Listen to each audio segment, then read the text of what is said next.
I'm Andrea Mitchell of NBC News and MSNBC, and I'm joined now by Admiral Bill McRaven, retired Navy Admiral and former Chancellor of the University of Texas. Welcome, Admiral. Thanks so much for being with us. Yeah, thanks, Andrea. Great to be with you. We're at a critical point in the nation. We're facing a triple threat, I would say. The pandemic, of course, the economic recession, a national reckoning on systemic racism. From what you've learned and written and taught about in your newest book, Sea Stories, and of course, Make Your Bed, what have you learned about leadership, how the nation can best address this crisis point? Yeah, well, you know, of course, most of my adult life was spent in the Navy, 37 years in the Navy. And certainly the U.S. military, hasn't gotten all of this right. We struggled from the early days, certainly my early days in the 70s, all the way up through to today. But the one thing the military does, I think, exceedingly well is they are very reflective. I know as a special operations guy, every time we go on a mission, as soon as the mission is complete, everybody kind of gets back in the Joint Operations Center and we critique ourselves to make sure we are doing absolutely the best we possibly can. And so when I think about how the military does business and whether or not this translates to the broader issues that we're grappling with today, a lot of this is about sitting down and saying, what did we do right? What did we do wrong? And how do we improve on where we are so that we can get better? And most of that, of course, has to do with listening. It is always kind of incumbent upon those of us that are leaders is to sit down and listen to not only the good news, but the bad news. Not only those things that make you feel good about what you've done, but those things that challenge whether or not you are doing them correctly. So again, this has just been kind of part and parcel to my life in the military. I think it served me well in the military. And then frankly, when I transitioned to be the chancellor at the University of Texas, there was also, certainly as I'm coming in new to higher education and healthcare, you have to spend a lot of time listening to people.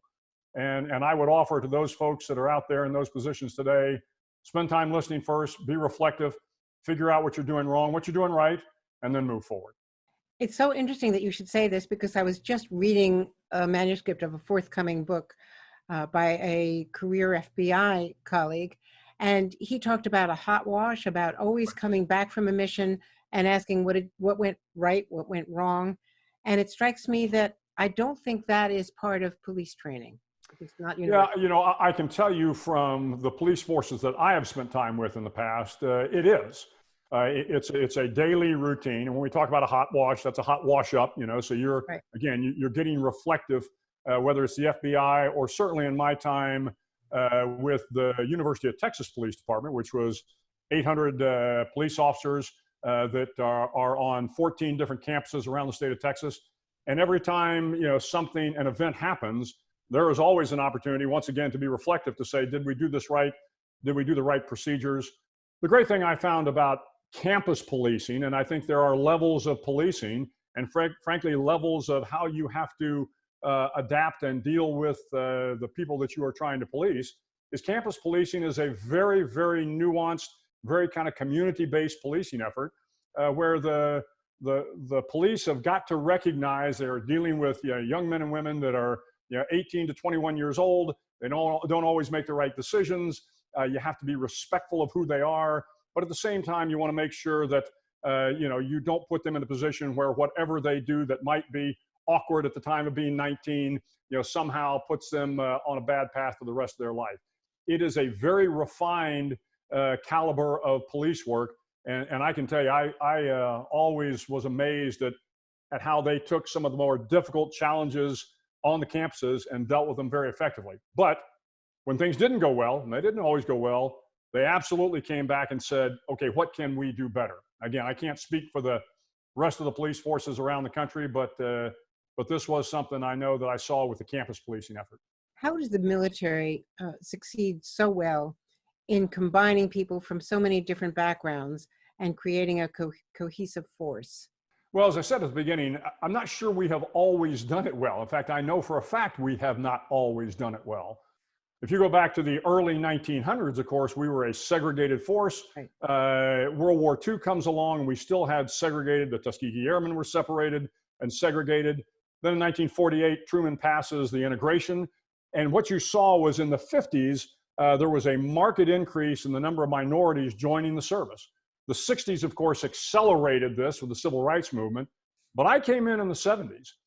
So when I first came in, of course, when you looked around the table, the wardroom or the goat locker, as we refer to it for the chief petty officers in the Navy, it was all white guys. As my 37, almost 40 years of service in the military evolved, you began to see this remarkable diversity coming into the wardroom. Now, again, are we where we need to be? No. But what you found with the diversity, of course, was you had, diversity of not only background and color and gender and orientation, but diversity of thought. And if you want to get to the best answer for a tough situation, you better have diversity around the room so you can get all angles of the problem. And then, of course, after 9/11, on a more strategic basis, we had diversity from the Army, Navy, Air Force, Marine Corps, intelligence communities, different backgrounds, service backgrounds, that also added to our ability to make better decisions. Diversity and opportunity are the key to, I think, everything that we have had successful in the military. And in fact, that applies to other institutions as well. Absolutely. We now have had just confirmed recently the first African-American service chief. It's remarkable that it took that long, but how important is that in terms of role modeling and sensitivity and understanding different experiences to have a service chief who comes from the minority community? Well, C.Q. Brown, irrespective of where he comes from, was the right person for the job. I've known him for several years. He is a remarkable officer. And while, I am sure he is absolutely proud of being the first African-American to serve in that service chief positions, I think it is going to be great for the young African-Americans and the minorities within the Air Force to be able to look up to see somebody like General Brown who has achieved that level, but he was the best person for the job. It was really that simple. And he's going to be a phenomenal Chief of Staff of the Air Force. I want to ask you about the effect of the coronavirus on the Navy, because obviously it's hardest in the Navy to socially distance, and we've seen the effects with the USS Theodore Roosevelt. How does the Navy adjust to the threat of this pandemic and prepare for future pandemics? Yeah, it is certainly challenging, Andrea, because as you mentioned, when you're talking about a ship or a submarine, which is even tighter quarters, it's just challenging in terms of, recognizing that if you have one individual on board with coronavirus, then the chances of it spreading quickly are going to be there. Now, the good news is, the Navy, again, because the military being the military, we will set protocols. They will not be optional protocols. So, when we say you will wear a mask and you will distance at 6 feet and you will do what is required, those orders will be followed in a way that hopefully will flatten the curve very quickly. Testing, trace testing, these sorts of things will become standard operating procedures. Now, does that mean that you will eliminate the coronavirus on board something like the Theodore Roosevelt or one of the big carriers or a submarine? Maybe not. And then that commanding officer is going to have to figure out how to fight that ship with the problems that they're dealing with within the crew. But I'm very confident that the military will figure that out, and it will not stop them from achieving any of their goals. Since you've left Special Forces Command, there have been some notable difficulties in the last year or so, and the cases that we've seen, as well as command interference. How do you see the morale and the future of Special Forces as it evolves and adjusts? Well, I came into the Navy SEALs in 1977, or actually 1978, by the time I got through SEAL training. And frankly, we were dealing with a lot of these sorts of problems post-Vietnam. You had men coming back from Vietnam that had some challenges from their time in Vietnam. Again, you had racial tension within the military. So the Navy has seen these sorts of discipline problems before. And at the end of the day, it really gets back to how do you reinstill the good order and discipline within the service. You do this once again by setting high standards, expecting people to maintain those high standards, and then holding people accountable when they fail to maintain those standards. It's not rocket science. It's not easy to do, but it's a fundamental formula that has worked well. What will happen is, again, we will go through these challenging times. I am confident we will kind of come out of this. We will get back up on a peak in terms of our professionalism, our ethical standards, our legal and moral standards. But I have no doubt that in the future it will happen again, and we will have to reassess, as I said at the beginning. It's what the military does very well. We reassess when things don't go right, and we figure out how are we going to move ahead, fix the problem, and get better. And how do you protect the military from becoming politicized in such a polarized environment in our country? I think General Mark Milley, the chairman of the Joint Chiefs, just did a marvelous thing recently where he came out and said, look, I made a mistake. I was asked the other day in talking to a number of students, when you're a leader and you make a mistake, how do you regain the trust of the men and women that work for you? And I said, it's easy. You'll look them in the eye, you tell them you made a mistake, you explain why you did what you did and how you're going to correct it, and then again, you move forward. And I think General Milley did that exceedingly well. You could tell he was passionate about it, he was sincere about it, and the men and women will follow any leader if they think they are sincere about the problems that they have grappled with and the mistakes they've made. So I don't worry about the morale within the service as long as we've got great leaders like Mark Milley in uniform, doing the right thing by the men and women in the service. As you look around the world now, what worries you most, from North Korea to China to Russia to the continuing wars in Afghanistan and of course what's happening in Syria and Iraq and Iran? When I was chancellor, I would have a lot of town hall meetings or meetings with our alumni, and that question always came up. And they would always ask it, and they would frame it and say, what's your number one national security issue? And I think my answer always surprised them. I said, K through 12 education. And they would say, no, I mean, what is your number one national security issue? I said, K through 12 education. And I stand by that. And it wasn't because I was chancellor. It was because I recognize that unless we are giving, again, opportunity and a quality education to the young men and women in the United States, then we won't have the right people to be able to make the right decisions about our national security. They won't have an understanding of different cultures. They won't have an understanding of different ideas. They won't be critical thinkers. So we have got to have an education system within the United States that really does, again, teach and educate the young men and women to think critically, to look outside, their kind of small microcosm. Because if we don't develop those great folks, then again, our national security in the long run may be in jeopardy. And that brings us back to unequal opportunities from one school district to another, from one part of a city to another, in terms of not only the amount of money, but it's not always money, but the quality of teaching and the quality of infrastructure. Yeah, what I found is you have to create a culture of education in these communities. In the state of Texas, of course, we have seen these pockets where the communities didn't embrace education because in many cases, they thought that, well, I can't afford it, or my child is not smart enough to be able to go to this school. When in fact, if you begin to create a culture of education within the community, then the young men and women will rise to the occasion if given the opportunity to go to a school. And there is a school out there for every man and woman in the United States. I don't care what your educational capacity is, what you think it is, there's a school that will help you matriculate to the point of getting a degree.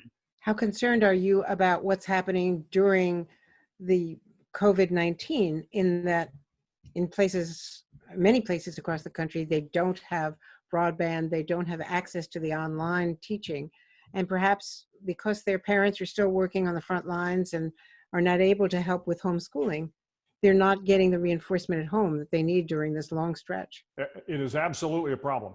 And I'm a faculty member at the LBJ School at the University of Texas. And even our graduate students, we recognize that taking the courses virtual, it just creates an entirely different dynamic. Now we're working through that, but to your point, Andrea, when you look at the societal challenges in areas where the young kids don't have broadband. They can't do distant learning. They can't do the virtual classroom. It is a problem. And it gets back to my point about K through 12 education. We have got to invest in K through 12 education to be able to buy down some of these social inequities, to be able to educate people on broader ideas. But right now in the middle of COVID, this is a problem. And I know the faculty and the teachers at the K through 12 level, they are spending a lot of time trying to do the very best they can to continue to educate the students of America. When you look back over a storied career, as you've been writing about in Sea Stories and in other speeches you've given, what moments required the greatest challenges for you in terms of leadership? Was it Osama Bin Laden? No, not at all. I think there are always the personal challenges you're going to have. I mean, I failed a lot in my career. I hope at the end of the day, the successes outweigh the failures. But as a leader, you have to figure out a way to get past these failures, not just as a leader, I think, as anybody. I was fortunate on times when I stumbled. My wife, who we've been married for 42 years, she was able to pick me up, dust me off, say, it's going to be okay, kind of keep moving. You need a battle buddy, as we say in the military, somebody that can pick you up when you fall and keep you heading in the right direction. The kind of moral dilemmas that you get as a leader, you find those challenges every single day, particularly when you're in a combat situation. You hope that your moral compass has been strong because you have honed it and refined it over decades of being in leadership positions. But you don't always get it right. And again, you continue to make mistakes. The one thing I would offer before we break from here, I've said it before, but I'm the biggest fan of the millennials you'll ever meet. And I think that surprises a lot of people because there is this narrative out there that the millennials are these, these entitled, these soft, these little snowflakes. Well, then I'm always quick to point out that you've never seen them in a firefight in Afghanistan, or you've never seen them trying to make a better life for themselves going to one of our great schools in the state of Texas. This is a remarkable generation. They're not a lot like my generation. In many ways, they are better. They care, so much about their friends. They care about the issues. They question things in a way that I'm not sure we baby boomers question. They will take a stand on issues. And so whenever, I get a little bit concerned about the direction of the country, I just have to reflect back on these, in my time, these great soldiers, sailors, airmen, Marines, and civilians that I worked with, particularly the younger generation, and know that, we're going to be okay. And when you think about all of the changes, the role of women in the military has evolved so rapidly since, and the whole issue of don't ask, don't tell, and the transition to having gay members of the openly gay members in the military, that diversity as well has made a big difference in the force. The thing about the military is, while again, it is not a perfect meritocracy, and I don't know that it will ever be a perfect meritocracy, there is always this recognition that, as we say in the SEAL teams, look, just if you can carry your rucksack, if you can do your job, we want you as part of the team. And it doesn't mean that, we're gonna make things easy on anybody, but we want you to come in and do your job to the best ability, to the best of your ability, irrespective of whether, you're a man, a woman, gay, transgender. It doesn't make a difference. If you can do your job and you can help get the mission accomplished, come on, we're happy to have you. And as long as there is that attitude, then I think we're going to be fine. When we begin to kind of subdivide the people that are sitting around the table, and we question whether or not they have the capability to do the job before we even give them the opportunity to show that they can do the job, well, that's a shortfall that we have to overcome. Despite all of the crises and the reasons why people are protesting, appropriate reasons for protesting peacefully, are you optimistic? I'm always optimistic. You have to be optimistic.